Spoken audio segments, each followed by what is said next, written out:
എടി കഴിഞ്ഞ പ്രാവശ്യം തിയേറ്ററിൽ വന്നിരുന്ന പോലെ ആകുമോടി? കഴിഞ്ഞ പ്രാവശ്യം എന്ത് പറ്റിയേ? എടി നിനക്ക് ഓർമ്മയില്ലേ കഴിഞ്ഞ പ്രാവശ്യം ഒരു കൊച്ചന്റെ ഇപ്പുറത്തെ സൈഡിൽ വന്നിരുന്നിട്ട് ഒരേ കരച്ചിലും ജ്യൂസ് തട്ടി മറിച്ചിട്ടല്ലേ ശല്യം ഒക്കെ ആക്കിയത്? ആ ശരിയാ. പക്ഷെ ഇപ്രാവശ്യം അതുണ്ടാവത്തില്ലടി. നിന്റെ ഇപ്പുറം മിക്കി ഇരിപ്പുണ്ടല്ലോ.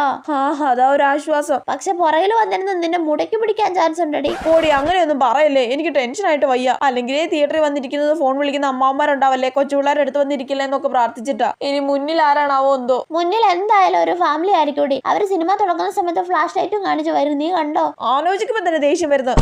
അയ്യോ എന്തൊരു ഹൈറ്റ് അയ്യാക്ക്. സിനിമ തീരുന്നത് വരെ ഞാൻ ഇനി ഇയാളെ സഹിക്കണമല്ലോ. എന്താടി നീ ഓക്കെ അല്ലേ? മുന്നിലിരിക്കുന്ന ആളുടെ ഹൈറ്റ് കാരണം സിനിമ കാണാൻ പറ്റുന്നില്ലടി. നിനക്ക് മാത്രം എന്താടി എല്ലാ പ്രാവശ്യം ഇങ്ങനെ ഓരോ കുരിശ് വരുന്നേ? ആണെന്ന് എന്ത് കഷ്ടമായത്. നീ ഇപ്പുറം ഇരിക്കോടി. അമ്മടെ പൊളിച്ചോ അവിടെ ഇരുന്നാ മതി. എന്നിട്ട് അയാളുടെ സൈഡിൽ കൂടെ ചെരിഞ്ഞിരുന്ന സിനിമ കണ്ടാ മതി. കൂടി.